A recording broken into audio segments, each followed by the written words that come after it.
तो उसके लिए भी ये बहुत ज़रूरी है मुझे जानना कि मैं बिज़नेस आइडिया ला सकता हूँ, मैं सेटअप जनरेट कर सकता हूँ, पर बिज़नेस डेवलप कैसे किया जाए, ऑर्गेनाइजेशन में प्रैक्टिसेस क्या होती है, मैनेजमेंट कैसे किया जाता है, इस सब के बारे में एमबीए काफ़ी इन्फॉर्मेशन प्रोवाइड करता है और एज ए कोर्स काफ़ी लर्निंग होती है, तो इसीलिए शायद मैं एमबीए करने आ गया यहाँ पे। हाँ, तो जैसे अभी आपने अपनी रुचि बताई कि आप आगे जाके बिज़नेस करना चाहते हैं एमबीए के बाद में, तो यही से जुड़ा हुआ मेरा दूसरा प्रश्न है कि क्या बीए के बाद एक स्टूडेंट वो भी फैमिली बिजनेस या कोई डिफरेंट बिजनेस शुरू कर सकता है क्या?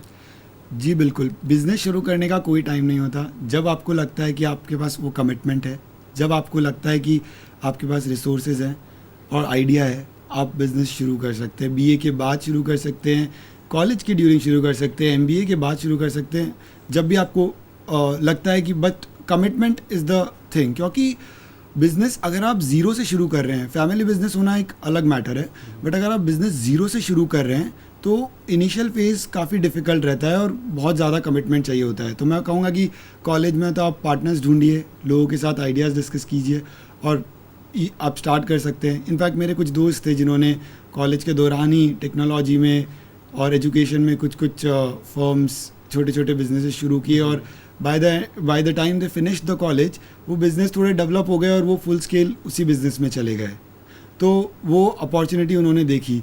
कुछ लोग थे जिनके फैमिली बिजनेस थे, तो मेरा एक दोस्त था जिसका होटल्स का बिज़नेस था, तो वो कॉलेज के बाद अपने बिज़नेस में चले गया, 3 साल उसने काम किया और अब वो मैनेजमेंट परसू कर रहा है होटल मैनेजमेंट में, ताकि वो अपना बिज़नेस एक्सपैंड कर सके। तो मैं कहूँगा कि एंटरप्रेन्योरशिप के लिए कोई टाइम नहीं होता। जब आपको लगे आपके पास कमिटमेंट है, आपका मन है, तो आप शुरू कीजिए। और अब मेरा अगला सवाल है कि आपने बीए किया, फिर उसके बाद 2 साल आपने जॉब भी की और अभी आप दोबारा एकेडमिक्स में आ गए हैं। तो इस दौरान जॉब के दौरान आपको पता चला होगा कि जो कंपनीज़ है वो स्टूडेंट से कुछ एक्सपेक्टेशंस रखती है, जी। तो उन एक्सपेक्टेशंस के बारे में कुछ बताइए। तो हाँ, ये आपने बहुत सही सवाल पूछा है। तो कहीं पे ये कमी मुझे भी लगी थी जब मैं कंपनी में गया था कि मेरे पास इस सवाल का जवाब नहीं था। पर मेरे हिसाब से जो मैंने 2 साल में एक्सपीरियंस किया है, 4 बहुत इम्पॉर्टेंट चीज़ें जो एक कंपनी देखती है या जो आपको डेवलप करना चाहिए वाइल ड्यूरिंग कॉलेज, ताकि आप कंपनी में जाके एक अच्छे लेवल पे डिलीवर कर सके अपनी सर्विसेज। तो वो 4 चीज़ें हैं। सबसे पहले सब्जेक्ट मैटर आपका क्लियर होना चाहिए। आप जो जिस कोर्स के लिए एनरोल हुए हैं, BA economics, BA literature, anything, उसके बारे में आपको पूरी जानकारी होनी चाहिए, जो कि मैं एक्सपेक्ट करता हूँ कि स्टडीज़ के साथ आपको मिल जाएगा। दूसरा होता है कम्युनिकेशन स्किल्स, क्योंकि आपकी ऑर्गेनाइजेशंस में प्रोसेसेस, बहुत सारे ग्रुप प्रोसेसेस होते हैं। एक टीम को एक साथ काम करना होता है और ये बहुत ज़रूरी होता है कि आप उस टीम में एक दूसरे की वीकनेसेस और स्ट्रेंथ्स को समझ के और सिनर्जीज रियलाइज़ करके एक अच्छा आउटपुट प्रोड्यूस कर पाएँ।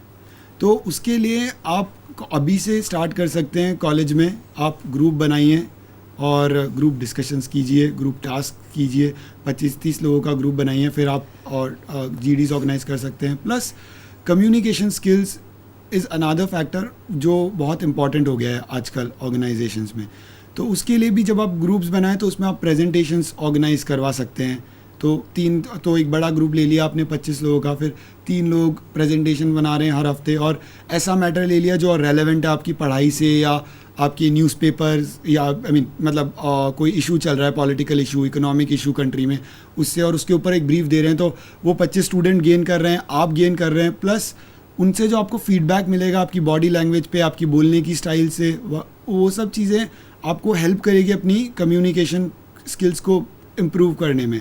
प्लस उसके बाद आप आज 25 लोगों के सामने बोल रहे हैं तो आपका कॉन्फिडेंस बिल्ड होगा, तो आप कल को 50 लोगों के सामने बोलने में भी हिचकिचाएंगे नहीं।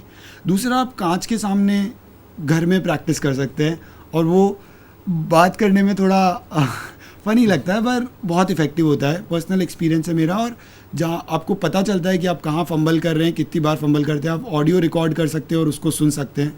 तो ये 3 चीज़ें। प्लस चौथा चीज़ होता है करंट अफेयर्स के बारे में अपडेटेड रहना, और वो इसलिए ज़रूरी होता है क्योंकि किसी से भी आप डिस्कशन करें, कि किसी से भी आप बात करें, तो ये आपको एक प्लेटफॉर्म देता है, एक जिससे आप डिस्कशन इनिशिएट कर सकते हैं और लोगों से जानकारी ले सकते हैं। तो वो केवल जॉब के लिए नहीं बट कि हर एरिया के लिए वो बहुत ज़रूरी होता है। तो ये 4 चीज़ें बेसिकली मैं कहूँगा कि सब्जेक्ट जो आप पढ़ रहे हैं उसमें आपका एक्सपर्टीज़, दूसरा आपका जो कम्युनिकेशन स्किल्स, तीसरा आपका करंट मैटर्स पे अपडेटेड रहना, और चौथा ग्रुप में आप कैसा परफॉर्म कर रहे हैं। धन्यवाद अर्पित। तो दोस्तों, आज हमारे मित्रों से राहुल और अर्पित से बात करके हमें यह पता चला कि अगर हम फोकस रहें, अलर्ट रहे और अपने सारे करियर अपॉर्चुनिटीज़ को एक्सप्लोर करें तो हम एक अच्छा करियर डेवलप कर सकते हैं। अब मैं अपने मित्रों से रिक्वेस्ट करूंगा कि वो हमारे दोस्तों को एक आखिरी मैसेज दें।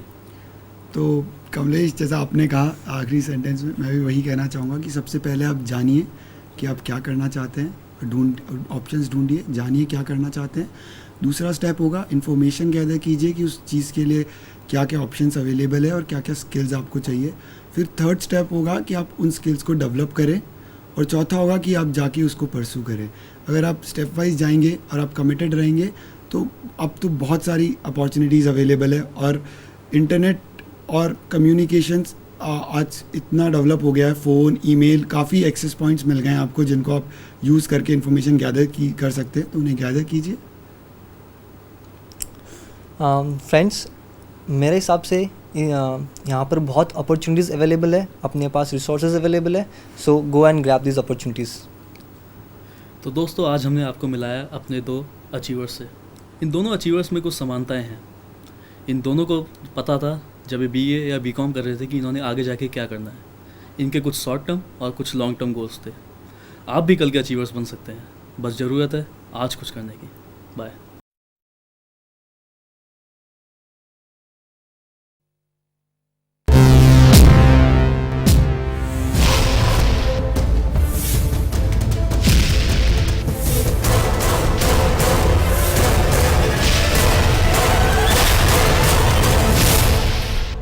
સંધાન